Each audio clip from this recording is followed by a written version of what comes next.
Before we descend into the echoing darkness of a place abandoned by time but not by tragedy, I invite you to become part of our community of story lovers. The tale you are about to read, The Cursed Station, a bloody secret buried for decades, is a journey into a mystery that has poisoned a city's history for generations.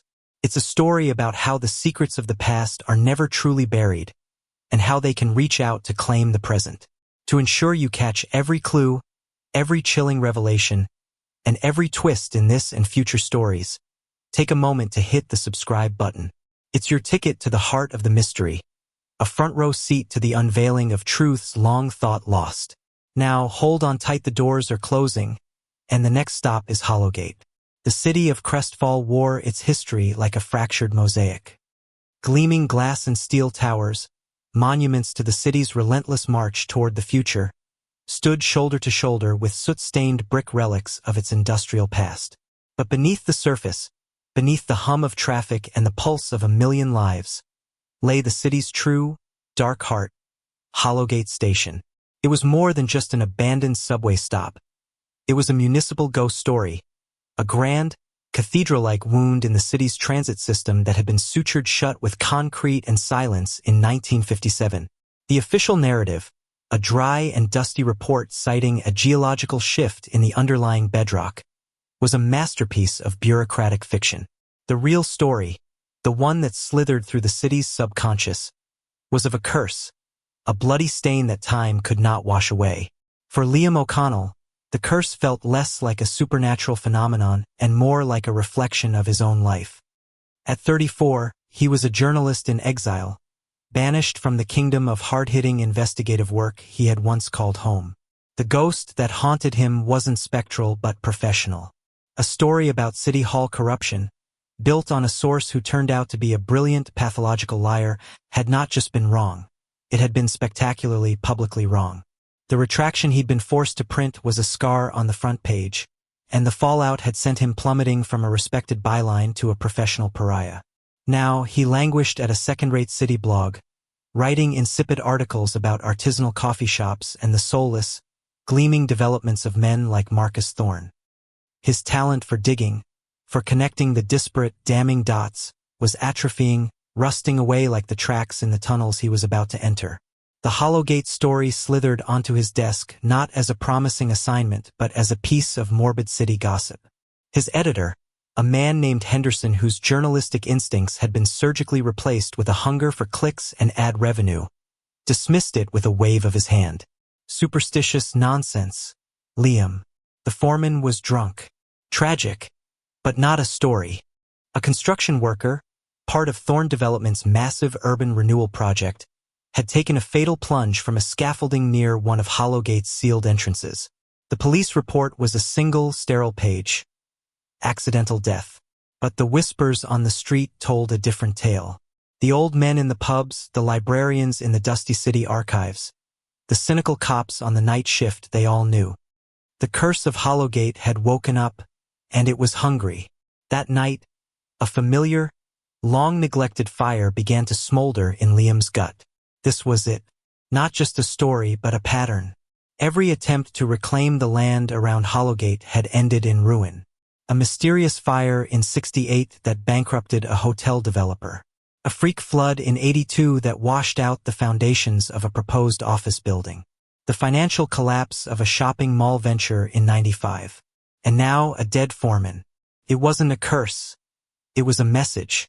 Something was buried down there. Something that did not want to be disturbed.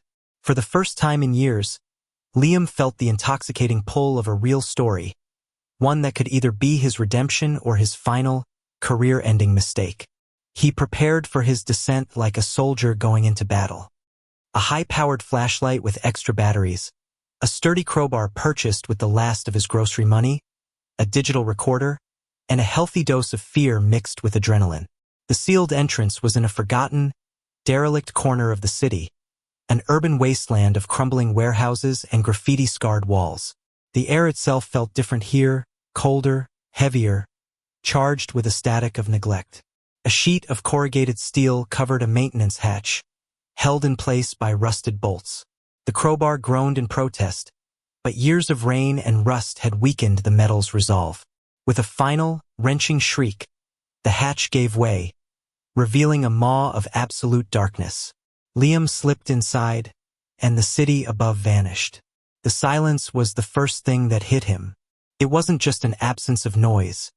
It was a physical presence, a heavy blanket that smothered sound and thought. It pressed in on his ears, broken only by the rhythmic, maddeningly slow drip. Drip.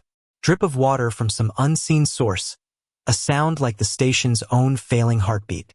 He switched on his flashlight, and the beam sliced through the oppressive gloom, revealing a world frozen in amber.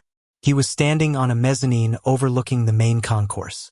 Grand, tiled archways, their intricate floral patterns barely visible beneath a film of gray grime, soared into the darkness above. Faded advertisements clung to the walls like peeling skin, promising the wonders of products long since vanished from the earth. Brylcreem, Chesterfield cigarettes, a brand of soda called Zing, a thick, uniform layer of dust, the accumulated breath of 60 years, coated every surface, preserving the scene in a state of perfect, morbid stillness. The air was a cocktail of decay. Damp concrete, the sharp tang of rust, and something else, something fainter, deeper. A cloying, metallic scent that tugged at a primal part of his brain. The smell of old pennies and long-dried blood. He made his way down the grand staircase, his footsteps unervingly loud in the dead air. The feeling of being watched was immense, a classic symptom of a nervous mind in a creepy place, he told himself. But it was more than that. It felt like the station itself was sentient, aware of his intrusion, its shadows shifting just at the edge of his vision, its echoes twisting into the sound of footsteps just behind him. His light swept across the main platform, and there, on the edge near the skeletal, rusted tracks, it caught a glint of metal. He approached cautiously, his skepticism warring with a growing sense of dread. He knelt, the dust crunching under his knees like powdered bone, and brushed away the thick gray layer. It was a cufflink. It was old, tarnished a deep, dark silver, but its design was still clear. A small, intricately woven knot. It must have been lying there since the last night the station was alive. As his fingers closed around the cool metal, a wave of profound, unnatural cold washed over him. It was not a draft. It was a deep, penetrating chill that sank into his marrow, making his teeth chatter violently. And with the cold came the sound. It was faint at first, a whisper on the edge of hearing, but it grew steadily, a mournful, rising cry that echoed from the blackness of the tunnels. It was the sound of a train whistle. It was impossible, yet it was undeniably there, a spectral lament that filled the dead station with a final, heartbreaking sorrow. The sound vibrated through the floor, through the soles of his shoes, a ghost train on a ghost track. Shaken to his core, Liam scrambled back up the stairs, the cufflink clutched in his fist, his heart hammering against his ribs. He burst out of the hatch and into the cool night air, gasping, the sound of the ghost train still ringing in his ears. The experience, as irrational as it was, had burned away any last vestiges of doubt. This was not a story about structural instability or a string of bad luck. This was a story about a crime, a secret so terrible that it had given a voice to the very stones of Hollowgate. The next day, he barricaded himself in the city archives, a dusty mausoleum of civic memory. The official files on Hollowgate's closure were, as expected, thin and uninformative. But the newspaper microfiche from October 1957 screamed a different narrative. On the night of October 23rd, just hours before the station was ordered sealed, it had been the stage for one of the city's most infamous and unsolved crimes, the Midnight Diamond Heist. A train carrying a shipment of industrial diamonds, insured for a staggering sum, had been stopped in the tunnel. 3 masked men, a dead transit guard, and millions in stolen gems that had vanished as if into thin air. The guard's name was Arthur Hayes. The robbers were phantoms. The case had gone cold with a speed that bordered on the conspiratorial. Within weeks, the city council had voted to seal Hollowgate forever. It was too neat, too final. Liam knew, with a certainty that chilled him, that he was holding a piece of that night in his hand. To decipher the whispers of the past, he needed a translator. That led him to Evelyn Reed, the city's former head librarian. Now in her 80s, she was a living repository of Crestfall's unofficial history, the keeper of secrets that were never committed to print. He found her in a cozy, cluttered brownstone, a fortress built of books. Evelyn, a woman whose sharp, intelligent eyes missed nothing, listened patiently as Liam recounted his story, her expression growing more somber with every word. When he placed the tarnished cufflink on the polished wood of her coffee table, she drew in a sharp, rattling breath. "You went inside," she said, her voice a low, admonishing whisper. "You foolish, foolish boy. Some doors are meant to remain closed. Some graves are meant to remain unmarked." She told him the story the newspapers never printed. Arthur Hayes, the murdered guard, had been a good man, a widower raising a young daughter. He wasn't just a victim, he was a hero. The initial police investigation, she explained, had been a sham, a clumsy attempt to paint Hayes as an accomplice, an inside man who got greedy. It was a lie that had deeply wounded his family and stained his memory for years. The robbers, she said, were never identified, but the curse was undeniably real. "It is not the station that is haunted, Mr. O'Connell," she explained, her gaze intense. "It is the secret, a secret born of greed and blood, so potent that it has poisoned that ground. The station doesn't want Marcus Thorne's new buildings. It is a tomb, and the dead do not wish to be disturbed." She warned him away, telling him that Thorne was a man who inherited not just his family's wealth, but their ruthlessness. "You think you're chasing a ghost story to revive your career," she said, her voice dropping, her eyes boring into his. "But I promise you, the monsters you'll find at the end of this tunnel are very much alive." Liam left Evelyn's home with a map of the past and a warning for the future. He had a victim who was a hero, a legend born of a real crime, and a powerful modern-day antagonist who wanted the past to stay buried. He had a clue, a small piece of metal that had been waiting patiently in the suffocating darkness for 60 years. He didn't know it yet, but he had just stepped onto a ghost train of his own, one that was hurtling back in time, straight into the heart of a decades-old darkness that was very much prepared to defend itself. The weight of the cufflink in Liam's pocket had become a constant, physical reminder of the story he was chasing. It was no longer just a piece of tarnished metal. It was an anchor to the past, a cold, hard piece of a 60-year-old puzzle. His first task was to give it a name. The intricate knot design was too specific to be a generic pattern. It was a signature. He embarked on a meticulous, often frustrating, tour of the city's oldest jewelers, the kind of legacy establishments where craftsmen worked in the same dusty backrooms their grandfathers had. Most recognized the quality but not the design. He was on the verge of giving up when, in a cramped, dimly lit shop in Crestfall's Old Quarter, a place that smelled of polishing compound and old wood, an elderly jeweler named Alistair Finch held the cufflink to his loupe-magnified eye. A flicker of recognition crossed his wrinkled face. "My word," he murmured, his voice a dry rustle. "A Silas knot. I haven't seen one of these since I was a boy." He explained that his grandfather had designed the knot for a single, very exclusive client in the 1950s. The client was a man who valued discretion and style, a man who moved in the city's shadowy corners, a man named Silas Kane. Back at the archives, the name unlocked a torrent of information. Silas the Ghost Kane. He was a legend in the city's criminal underworld, a master safecracker and heist artist whose name was whispered in connection with a dozen audacious robberies. He earned his moniker for his uncanny ability to bypass alarms and leave behind no evidence, as if he'd walked through walls. He was a prime suspect in many cases, including the Midnight Diamond heist, but nothing ever stuck. The police could never prove he even existed outside of whispers and rumors. Then, in the immediate aftermath of the heist, he had done what ghosts do best. He vanished. The cufflink now placed this phantom at the scene of Arthur Hayes' murder.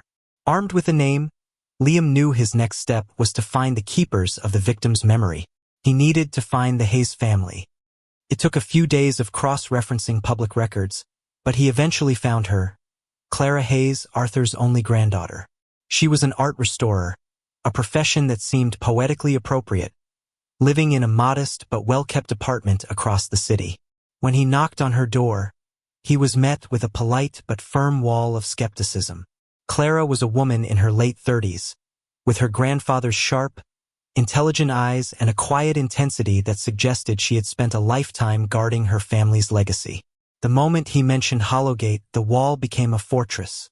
"My grandfather was a hero," she stated, her voice devoid of emotion, a line she had clearly recited countless times. "The official record is a lie designed to cover for police incompetence. It's ancient history, Mr. O'Connell. I've learned that digging up graves only gets you dirty." Liam didn't back down. He spoke with a quiet passion, laying out his story, the experience in the station, the warnings from Evelyn Reed. He carefully placed the tarnished cufflink on the small table in her entryway. He told her the name it was tied to, Silas Kane.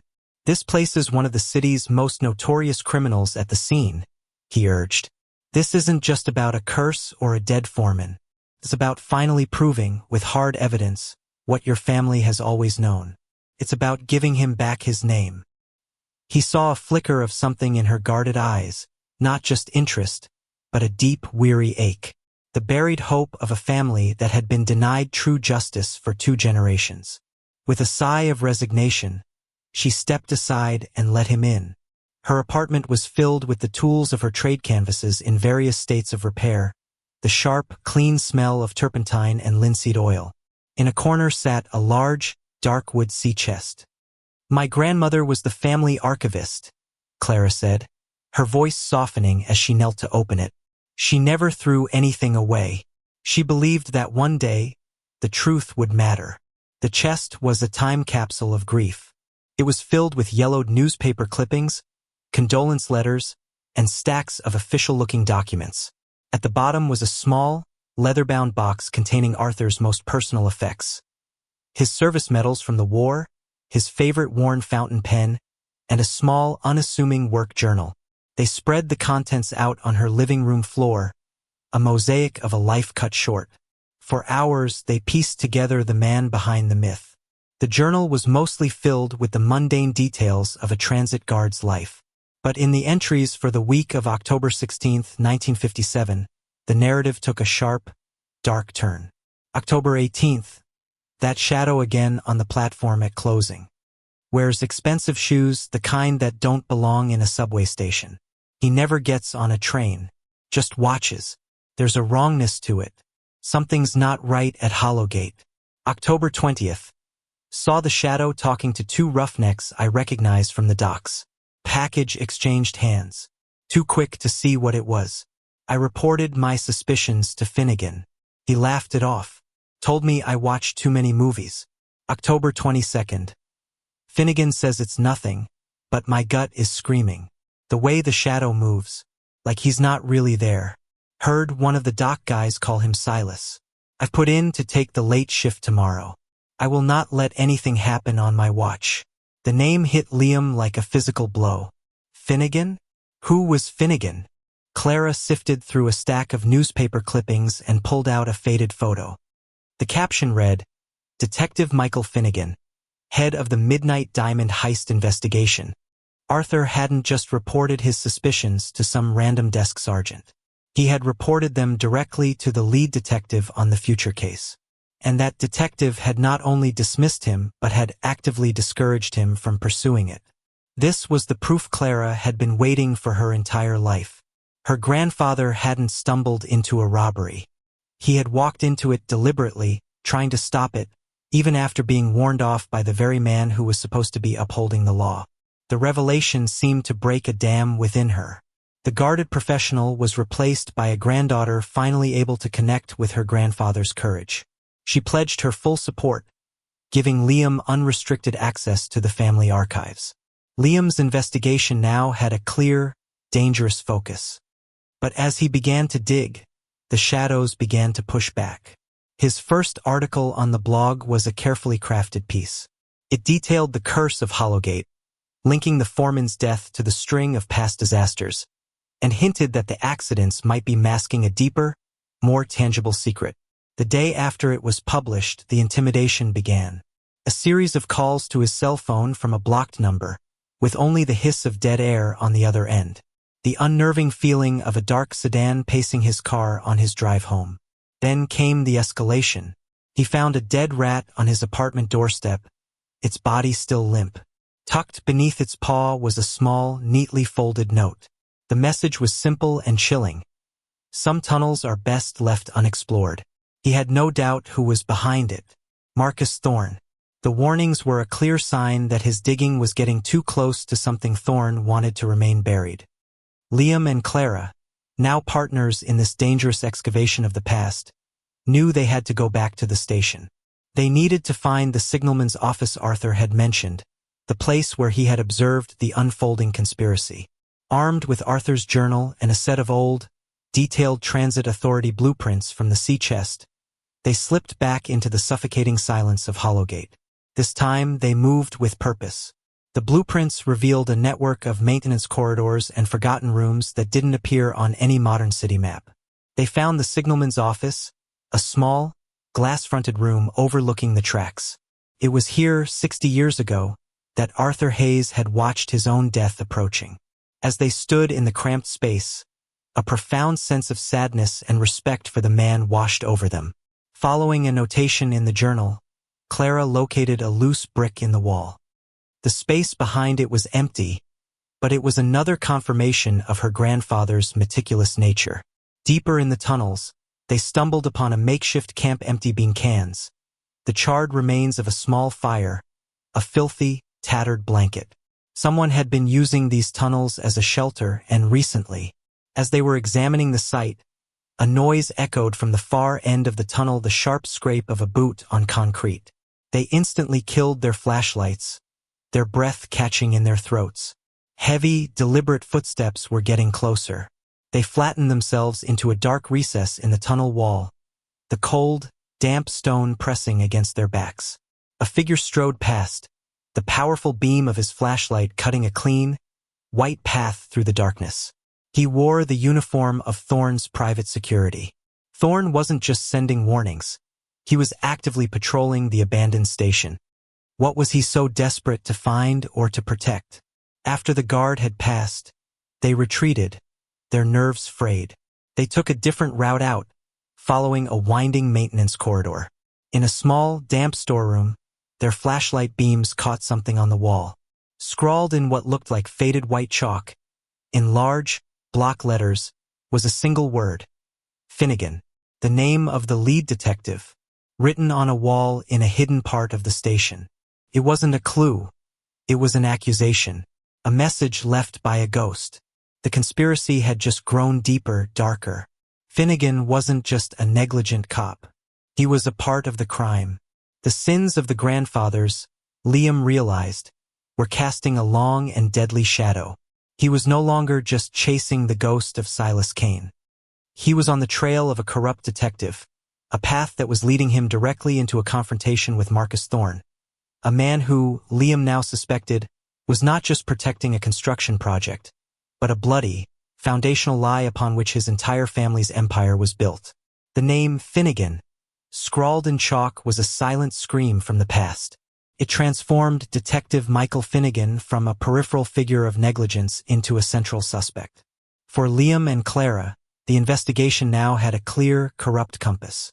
Their mission was to uncover the life of a man who had been entrusted with the truth and had chosen to bury it instead. On the surface, Finnegan's official record was unremarkable, almost boring. A long-serving detective with a decent, if not stellar, record. He had taken early retirement a year after the heist, citing a lingering illness from his time in the service. He and his wife had moved to a quiet suburban house where he lived out his days gardening until his death from a heart attack in 1988. It was the sanitized history of a simple civil servant. But Liam knew that the most damning truths often hid behind the most mundane facades. He pulled every string he had, cashing in old favors to get a look at Finnegan's sealed financial records. What he found was the first crack in the pristine surface. Shortly after his retirement on a modest detective's pension, Finnegan had made a series of shrewd, substantial land purchases on the city's outskirts. It was, at the time, undeveloped farmland. Decades later, it became the epicenter of a massive suburban housing boom, making his family incredibly wealthy. It was the kind of foresight that suggested either incredible luck or insider knowledge. The true revelation, however, came from a much more human source. Liam and Clara were sifting through another box of Arthur Hayes's personal effects when Clara found a small, worn photo album. It was filled with pictures from Arthur's youth. And there, in a faded, black-and-white photograph from the 1940s Police Academy graduation, was a young, grinning Arthur Hayes. Standing right next to him, his arm slung over Arthur's shoulder, was an equally young Michael Finnegan. They hadn't been strangers. They hadn't been a cop and a guard who just happened to cross paths. They had been friends. Brothers in blue who had started their careers together. The betrayal was no longer just professional. It was personal, intimate, and infinitely more cruel. Finnegan hadn't just ignored a warning. He had turned his back on his own friend, knowingly sending him into a situation that would lead to his death.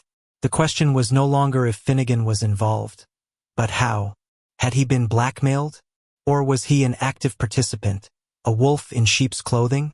The land purchases strongly suggested the latter. Finnegan had orchestrated the heist, using Silas Kane's crew as his puppets, and had intended to take the entire prize for himself. As Liam spiraled deeper into the past, Marcus Thorne intensified his assault on the present. The warnings were over. Liam returned to his apartment one evening to find the lock broken, the door hanging ajar. Inside was a scene of calculated violation. His research was not just stolen. It was destroyed. Papers were torn and scattered. Books were ripped from their shelves, and his laptop had been smashed into pieces with a hammer. They hadn't come to steal. They had come to erase his work and send a clear message. Thorne was not just nervous. He was cornered. The attack, meant to intimidate, had the opposite effect. It galvanized Clara. She returned to her grandfather's journal, her eyes scanning the familiar pages with a new, desperate intensity. She was searching for anything she might have missed, any subtle clue hidden in the language of a man who knew he was in danger. She landed on a sentence they had previously dismissed as sentimental. October 22nd, met with F. at the old spot. Told him everything.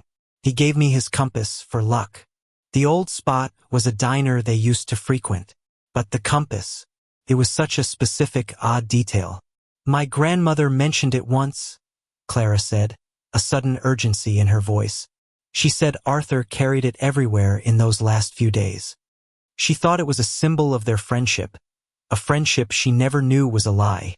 She went to the sea chest and rummaged deep beneath the layers of paper and cloth. At the very bottom, wrapped in oilskin, was a heavy, old-fashioned brass compass. The glass was scratched, the brass tarnished, but the needle still pointed faithfully north. It seemed like a simple, poignant relic. But as Clara turned it over and over in her hands, her restorer's eye for detail caught a tiny, almost invisible seam around the edge of the compass face.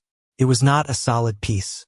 Using a delicate palette knife from her toolkit, she gently worked at the seam. With a soft click, the face of the compass popped open on a hidden hinge. Beneath it lay a tiny, hollowed-out compartment. And inside that compartment was a minuscule, tightly folded piece of paper. With tweezers, Clara carefully unfolded it. On it, in Arthur's steady, meticulous hand, was a locker number for the Crestfall Central Bus Terminal and a short, heartbreaking note. If you're reading this, F, then you know I didn't trust you either. The proof is safe. Do the right thing. Arthur Hayes had known he was being betrayed. The hero had one last move to play from beyond the grave.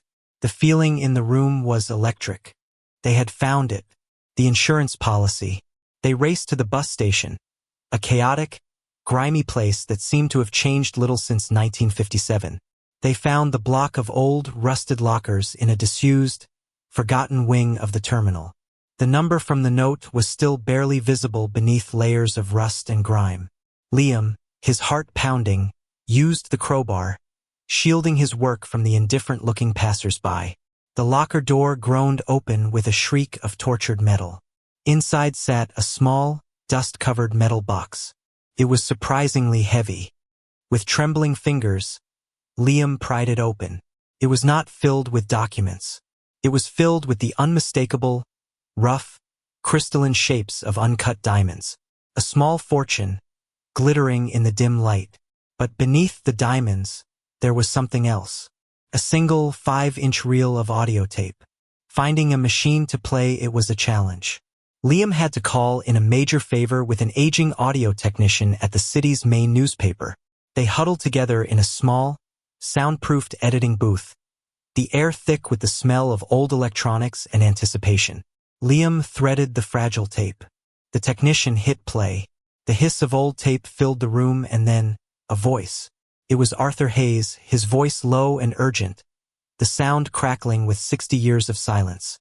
October 23rd, 10 p.m. I'm in the signalman's office at Hollowgate. I had to see for myself. Finnegan is here. He wasn't supposed to be. My God, he's with them.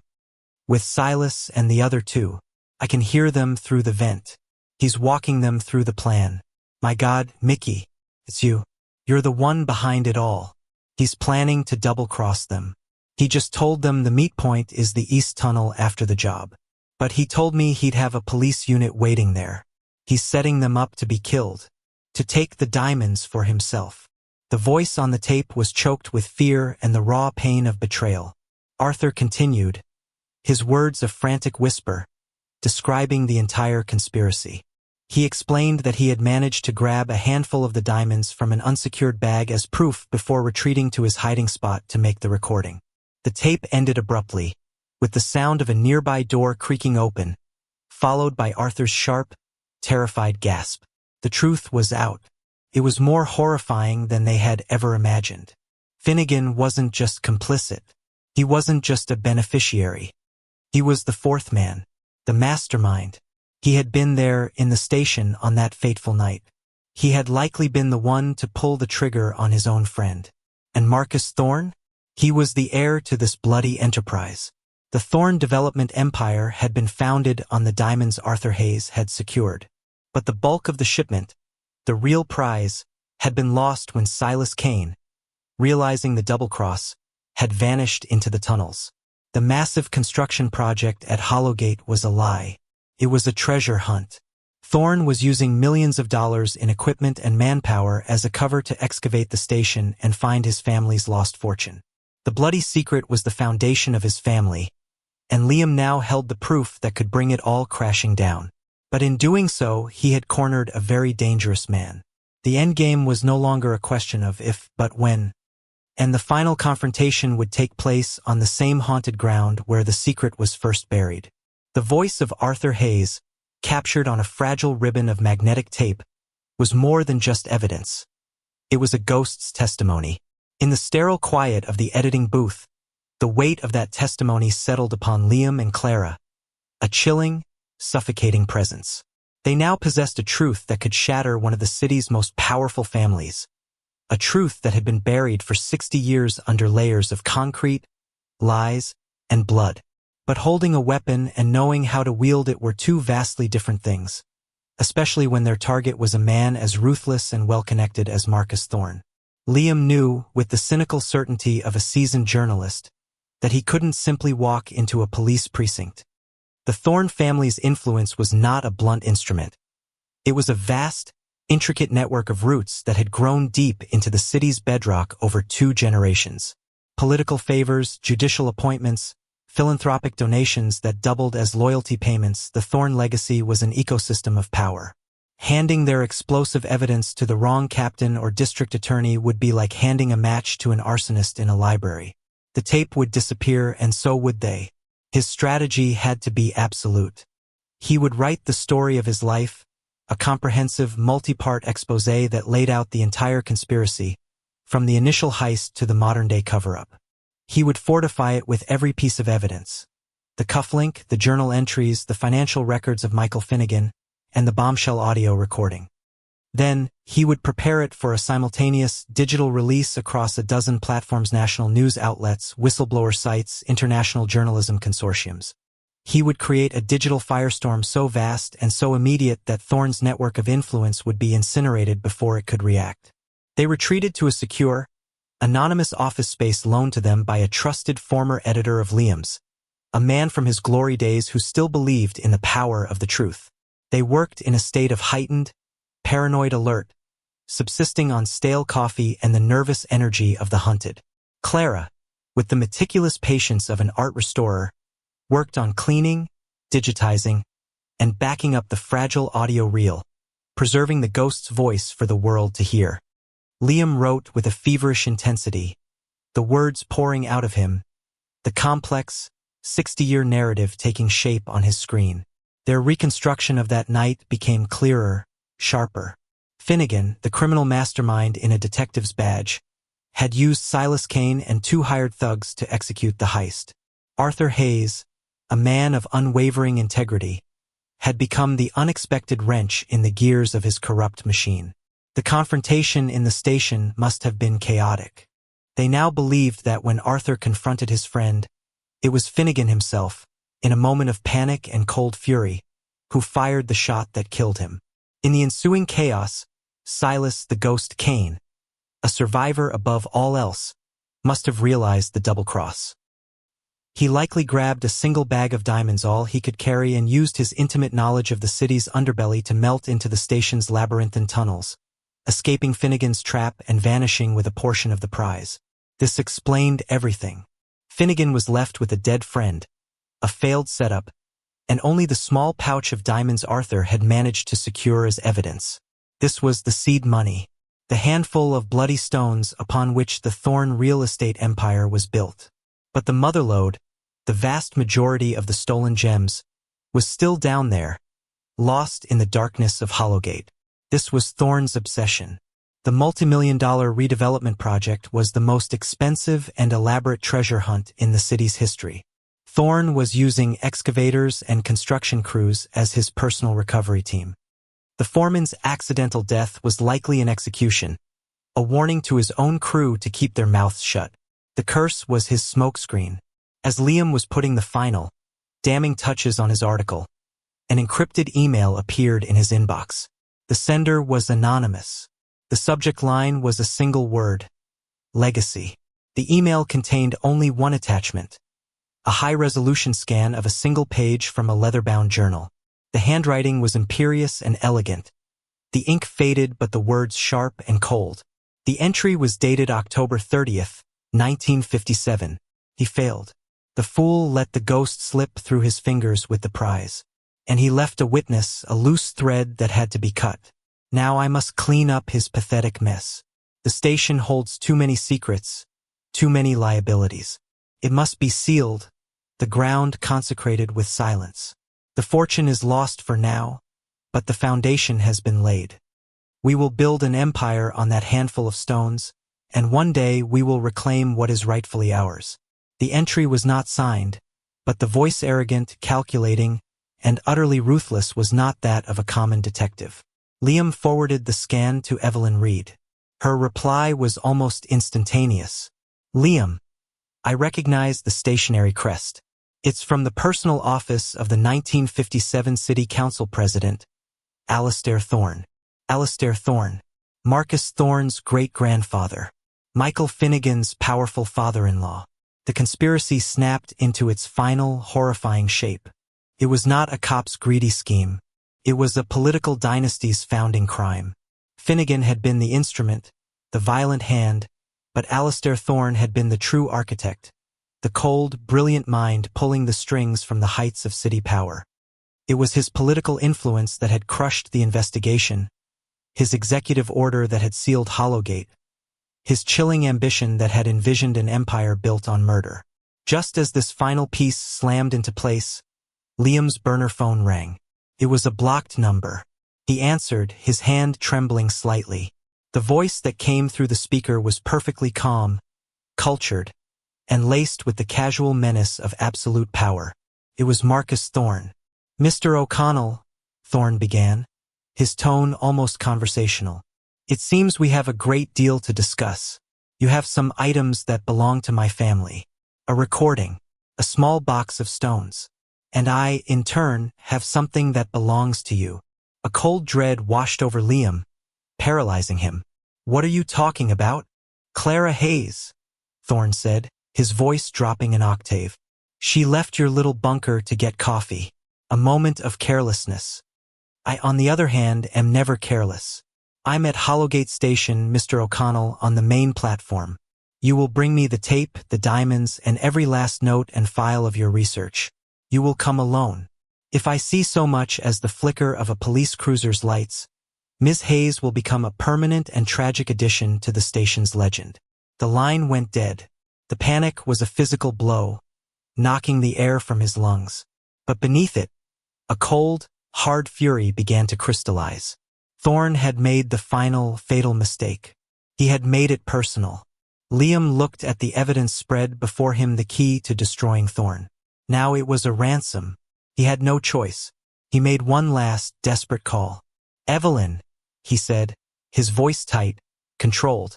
I am emailing you a file. It is the entire story, everything. I have a meeting. If you don't hear from me in 2 hours, release it. Send it to everyone on my contact list. Burn him to the ground. He packed the heavy metal box of diamonds and the precious audio reel into his backpack. He paused, then reached for one last thing. The heavy, solid brass compass that had belonged to Arthur Hayes. He didn't know why.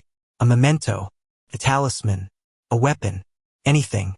As he walked through the city streets toward Hollowgate, the familiar world seemed to have fallen away. Every shadow seemed to hold a threat. Every stranger's face seemed to know his destination.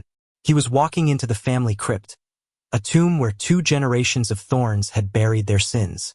He didn't know if he would walk out, but he knew with a grim certainty that the curse of Hollowgate was not a ghost. It was the insatiable, hereditary greed of men like Marcus Thorne. A greed that had started with a bloody secret 60 years ago, and would now, in the suffocating darkness beneath the city, demand a final, bloody sacrifice. The descent into Hollowgate Station was a descent into the grave. The air, heavy with the dust of ages, tasted of decay and menace. Liam's footsteps on the grand staircase were the only sound, each one a hammer blow in the vast, tomb-like silence. On the main platform, the scene was a tableau of modern horror imposed upon historical decay. The cold, sterile glare of portable construction lights cast long, distorted shadows. There stood Marcus Thorne, a figure of immaculate, expensive tailoring, looking utterly incongruous amidst the grime. And beside him, bound with thick zip ties to a massive, tiled support pillar, was Clara. A strip of duct tape covered her mouth, but her eyes, wide and blazing with a mixture of terror and defiance, met Liam's across the platform.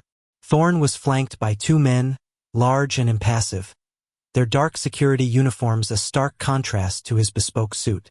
They held their positions like gargoyles, their hands never far from the pistols holstered at their sides. Punctuality is a virtue I admire, Mr. O'Connell, Thorne said, his voice echoing slightly in the cavernous space. The bag, if you please. Liam's heart hammered against his ribs, but he forced his movements to be slow, deliberate. He unslung the backpack, placed it gently on the dusty floor, and gave it a slow slide across the concrete. It stopped a few feet from Thorne. One of the guards stepped forward, knelt, and efficiently checked the contents. He pulled out the metal box, opening it to reveal the glittering diamonds, then held up the audio reel. He gave Thorne a curt nod. The tape, the diamonds. You've been a remarkably busy man, Thorne mused, taking the box and staring down at the uncut stones. My grandfather searched for the rest of these for 30 years. He was convinced Silas Kane had managed to escape with the entire shipment. He never could accept that a simple, stubborn security guard could have outsmarted him. He wasn't just a guard, Liam said, his voice resonating with a strength he didn't feel. His eyes locked on Thorne, but his words meant for Clara. He was your grandfather's friend, and he was a hero. That's a concept your family knows nothing about. A flicker of genuine annoyance, of wounded pride, crossed Thorn's perfect features. History is written by the victors, Mr. O'Connell. My family built this city on grit and vision. Your hero is a sentimental footnote. Now, with the rest of the diamonds finally recovered, and this station and its secrets under my control, I can secure my family's legacy for another century. And us? Liam asked, the question hanging in the cold, dead air. What happens to us? Thorn gave a thin, chilling smile. The curse of Hollowgate has always been a useful narrative. So tragic. A disgraced journalist, obsessed with a conspiracy theory, and a troubled woman, the granddaughter of an alleged criminal, trespassing in a dangerous, unstable structure. There will be a cave-in. My men are planting the last of the demolition charges as we speak. By dawn, this station, and all of its inconvenient ghosts, will be permanently entombed under 100 tons of concrete. He was going to bury them alive. The sheer, cold-blooded audacity of it was staggering. As Thorn turned slightly to issue a final order to his men, Liam knew that this was his only chance, a sliver of a moment between a death sentence and its execution. He had palmed the heavy, solid brass compass. His fingers tightened around it, the metal biting into his skin. With a raw, desperate roar that seemed to tear from his soul, he lunged. Not at Thorn, a futile gesture. He lunged at the humming, sparking power generator that fed the construction lights, positioned precariously near the platform's edge. He brought the compass down with all his might, slamming it into the generator's main control panel. Glass shattered, sparks flew, and with a guttural metallic groan, the generator died. The platform, the entire station, was plunged into absolute, suffocating darkness. The sudden blackness was a physical blow. Shouts of confusion and rage echoed in the void. The guards' powerful flashlights sliced through the darkness, their beams chaotic and panicked. Liam used the precious seconds of disorientation. He scrambled blindly toward the pillar where Clara was tied, his hands finding the rough texture of the zip ties. He fumbled in his pocket for the small, sharp blade of his utility knife. Find them! Thorn's voice boomed, stripped of its cultured calm, now raw with fury. They can't go far. The hunt began, a terrifying game of cat and mouse in a pitch-black labyrinth. Liam sliced through Clara's bonds, and together they melted into the deeper shadows of the station, away from the main platform. The beams of the flashlights swept behind them like the eyes of hungry predators. The acrid, chemical smell of the demolition charges was now thick in the air, a countdown timer to their own burial. Using their knowledge from the old blueprints, they navigated the treacherous, debris-strewn tunnels, heading for a secondary ventilation shaft on the station's far side, their only hope of escape. But Thorn, a man who had obsessively studied the station's layout for his treasure hunt, anticipated their move. As they emerged into a long, straight service tunnel, a blindingly bright flashlight beam pinned them against the far wall. It was Thorn, standing there alone, blocking their path, a pistol held steady in his hand. Nowhere left to run, he snarled. At that moment, a profound, impossible cold descended upon the tunnel. It was the same unnatural chill Liam had felt when he first found the cufflink, but 100 times more intense. The air frosted before their faces. The faint, metallic smell of blood became an overpowering stench. And then came the sound. It began as a low, deep rumble that vibrated through the very concrete beneath their feet. It grew with terrifying speed into the deafening clatter of a speeding train, right there on the dead, rusted tracks beside them. A ghostly wind, impossibly cold, tore through the tunnel, kicking up a blinding storm of 60-year-old dust. Thorn and his approaching guards faltered, looking around in primal fear and confusion. From the absolute blackness of the tunnel ahead, a single spectral headlight cut through the dust storm, and with it came the shrieking, soul-tearing cry of a train whistle. It was the ghost of the last train, the specter of the crime itself, roaring out of the past to bear witness. The apparition was so shocking, so fundamentally wrong, that it shattered Thorn's iron composure.